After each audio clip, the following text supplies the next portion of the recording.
Wemby has the first prize already. And look, it's not a surprise. What a surprise is that it was a unanimous decision for him to win Defensive Player of the Year. And look, man, this guy, everyone talks about, the way he's on the offense, he's amazing as well. But it's his defense that I think is what separates him from every other player. And from what I've ever seen in my lifetime, I've never seen a guy dominate like this before. And he actually beat out Chet Holmgren, who, they've had a massive rivalry coming up.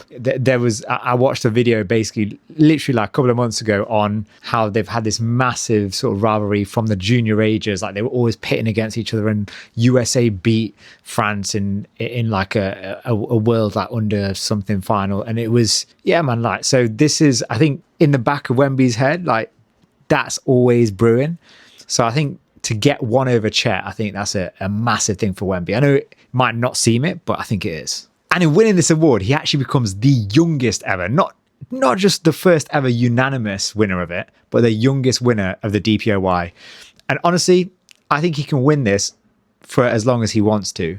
As long as he stays fit, I think this is award is his. Like genuinely, no one's going to come close to him on the defensive end. And I think what epitomizes it is his first playoff series game, which he played the other day, where there were 11 contested shots against Wembanyama and 0 scored. That epitomizes how good this guy is at defending. He's changed how people think about attacking against the Spurs. So generally, like say if you've got a power forward or a small forward, like driving into the paint, they're usually going to dunk it or lay up or whatever, or even like a guard, they're going to just going to lay it up. As soon as they get into the paint against the Spurs, one thing you've realized is if you watch the Spurs quite regularly, players will get into the paint from the perimeter, like run in. Instead of taking a shot, they're like, crap, Wemby's here. They'll push it out back to the perimeter or just find someone else. It's almost reminiscent of Ben Simmons for like the hate he got for doing it when he was at the Sixers under the rim. That's essentially what people are doing right now. And it's crazy that he's literally changing the way people are thinking about the offense in game. And yeah, man, honestly, like it's absolutely insane. And for me, Wemby's like, I love everything about him, man. Obviously, he's got the talent and the skill, but on top of that, it's his character. I think the way he conducts himself for such a young age, he's absolutely incredible.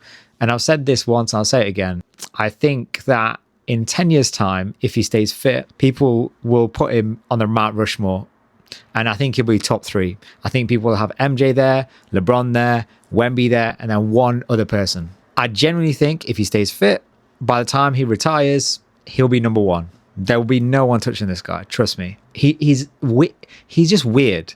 For someone of that size to be that agile is insane. And one thing about his defense, which he prides himself on, is his blocking shots, which no one came close to him. I think he averaged like 3.1 in a regular season per game. Yeah, man, like his reach is insane. Like his arms are so long on top of his body. Like it's just insane, man. But one thing that he said, which was quite funny in his acceptance speech when he was next to his mum, he said the hardest bit about this was getting to 65 games, which he only just got. And this whole 65 game thing has come on because of, the NBA wanted to introduce something where they're like, we don't want someone who's playing like half the season to be eligible for these prizes. The issue is like sometimes you can rule out people who maybe have had a massive impact and don't quite reach that. And I think there needs to be some sort of, you have to look at this in a different way. I think there has to be another sort of thing that comes into this. And I think having just like a singular figure to go for, I don't think it's the right way to do it personally. But yeah, I mean, I'm glad he got it. That's the main thing, right? Now, for me, one thing that I found funny about this whole DPOY stuff is that Rudy Gobert, who has won it loads of times in the past, he was annoyed. This guy was pissed. He was like, because he didn't even make the top 3. He didn't make the finalists. And he was like, oh, it's disrespectful, blah, blah, blah, blah. Bro, Rudy Gobert, man, like, you are a great defender, but that's all you do. You're actually, going forward, you provide nothing. I know this is defensive only, but to be honest with you, in Wemby's rookie season, I feel like Wemby should have won it then, but they gave it to Rudy. And I just think that was because they just didn't want to give it someone so young. Personally, that's what I think. Yeah, look, Rudy, you got it then undeservedly, in my opinion. So shut the hell up and get to the back of the line, man. And while we're here, I think we really need to talk about the finalists for the MVP because they've also been announced. So it is Wemby, SGA, and Jokic, which means that Luka has missed out on this award. Now, when we looked at The Athletic, what they did in terms of the anonymous votes that they got from players, Luka was actually above Wemby in that. So this is kind of, well, to be honest, they were kind of close, but a little bit surprising. I thought Luka might make it in. And now people have started questioning, like, they feel as though to their franchise, maybe like a Jokic and a Luka are more valuable to their actual team than like a Wemby and an SGA, for instance, who have, you know, they're built around the team as well. But I don't really get that, man. I think at the end of the day, one of them had to miss out. And I think that for me, I might have a bit of bias because I want Wemby to win it. I think it'd be a disservice, for instance, if Wemby had missed out on this. It would have been mental. And then the other three, I think, look, Jokic has won it loads of times in a row. And, you know, SGA won it last year. I understand why Luka might be angry, but at the end of the day, man, like, you still got top four, which is good, right? And one thing that I want to say is one thing that's happened recently in basketball over the last 10, 15 years is a rise of non-American basketballers. So by having this top three, it means for the 8th consecutive year now, we will have an international MVP for definite. People might say, oh, Embiid, US, but he's actually Cameroonian. Like, he actually represented Cameroon internationally before switching allegiances in the last Olympics. But I think that people really need to, like, understand the influence that international players are having on the NBA now. And that's why there's been, you know, this talk about NBA Europe happening and things like that.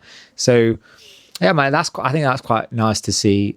Like, we had Giannis as well a few years ago, who was competing for this award with Jokic.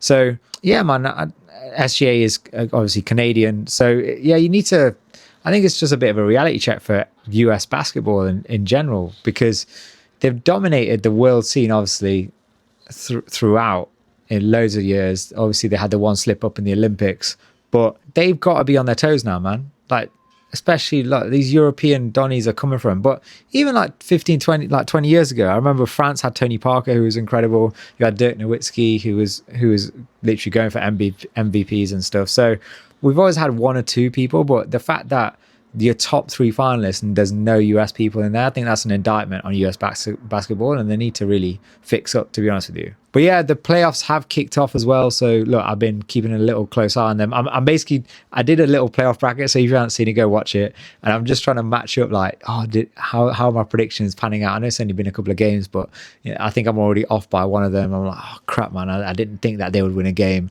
But I think that's the Hawks and the Knicks one, for instance. I think I saw the Knicks. I think I said Hawks would maybe get one game, but the Hawks look bloody good against the Knicks. I'm not gonna lie to you. Well, the Knicks just couldn't close it out, but yeah, CJ McCollum, man, came up trumps. I wasn't expecting that because he's usually a Neely man for me. But yeah, man, look, I'm excited. But if you got any ideas what you want to see from me, please drop it down in the comments below, because I'm doing daily videos on this channel about all sports, mainly football. But like I said, I love NBA, so we'll be doing NBA as well. And I've got a little series coming up for the World Cup as well for football. So keep it locked and make sure you like, share, comment, subscribe, all that good stuff. But until next time, peace.